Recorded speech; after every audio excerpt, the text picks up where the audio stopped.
સાથે હવે ચર્ચામાં મોતીલાલ ઓસવાલના રુચિત જૈન જોડાઈ ગયા છે। રુચિતજી, સ્વાગત છે આપનું। Very good morning. અને ખાસ કરીને બજારનો સેટઅપ જુઓ, એક સારી તેજીની અંદર બજાર હવે આવ્યું છે એવું અત્યારે આપણે કહી શકીએ। જે આપણે એક નર્વસનેસ આખા માર્ચ મહિનામાં જોઈ, ત્યારબાદ ગઈકાલે એક સારું એવું ગેપ અપ આપણને ગેપ સાથેનું તેજી જોવા મળી। ઓલમોસ્ટ 5 વર્ષથી સૌથી મોટી ઇન્ટ્રાડે તેજી હતી, ત્યાંથી થોડુંક પ્રોફિટ બુકિંગ આજના દિવસમાં સ્વાભાવિક છે।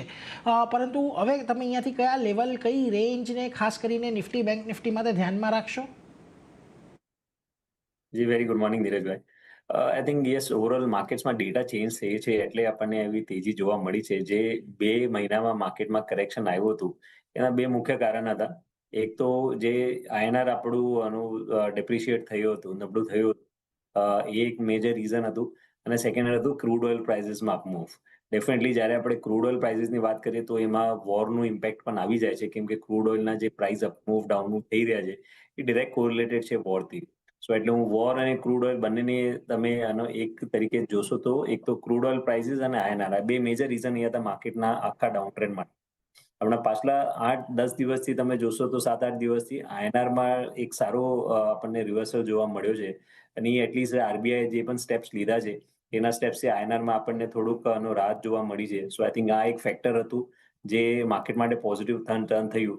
અને જે યુદ્ધના પણ સીઝ ફાયરના વાતો થઈ એનાથી જે ક્રૂડ ઓઇલ પ્રાઇસીસ 108-110 ની આસપાસ ટ્રેડ કરી રહ્યો હતો બ્રેન્ટ ઓઇલ, એ ફરીથી 100 ની નીચે ગયો હતો। જ્યાં સુધી આઈ થિંક 100 ની નીચે છે ત્યાં સુધી આપણા માર્કેટ્સ માટે કમ્ફર્ટ છે કે અહીંયાથી એક સિગ્નિફિકન્ટ સ્પાઇક નહીં આવે। માર્કેટની ચિંતાજનક એ છે કે જ્યારે પણ પ્રીવિયસ એવા ઓકેઝન થયા છે કે જ્યારે બેર માર્કેટ થયા છે તો એના મુખ્ય રીઝન થયું છે કે ક્રૂડ ઓઇલમાં જ્યારે $140 આસપાસ પણ આપણને સ્પાઇક જોયા।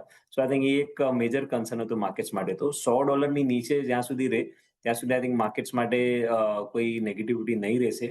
સો આઈ થિંક આ બંને ફેક્ટર્સ સારા રહ્યા છે।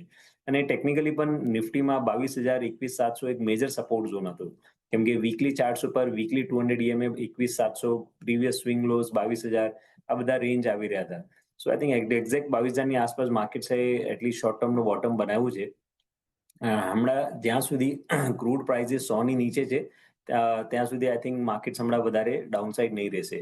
ડેફિનેટલી આજની પ્રોફિટ બુકિંગ જે છે 3 ટ્રેડિંગ સેશનમાં સતત અપમૂવની બાદ છે, પણ એવા કોઈ નેગેટિવ સંકેત નથી લાગી રહ્યા કે સિગ્નિફિકન્ટ સેલ ઓફ કે ડાઉન ટ્રેન્ડનું રિઝમ્પશન નથી।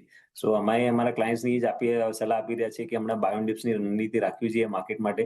જે પણ ઘટાડો તમને હમણાં વોલેટિલિટીમાં મળશે, લોઅર લેવલ્સ ઉપર તમે બાઇંગ ઓપોર્ચ્યુનિટીઝ ગોતવા છે। આ જસ્ટ એક ગેપ ફિલ રહેશે, વેધર 23,500-600 ની આસપાસ નો એક સપોર્ટ ઝોન હમણાં પ્લેસ છે।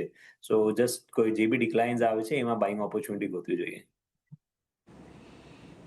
Clear view. કોઈ પણ ઘટાડો આવે તો અહીંયા ખરીદી કરવી જોઈએ। 23,500-600 ની આજુબાજુ એક સપોર્ટ ઝોન છે, એટલે એના પર એક નજર ખાસ કરીને રાખતા રહીશું।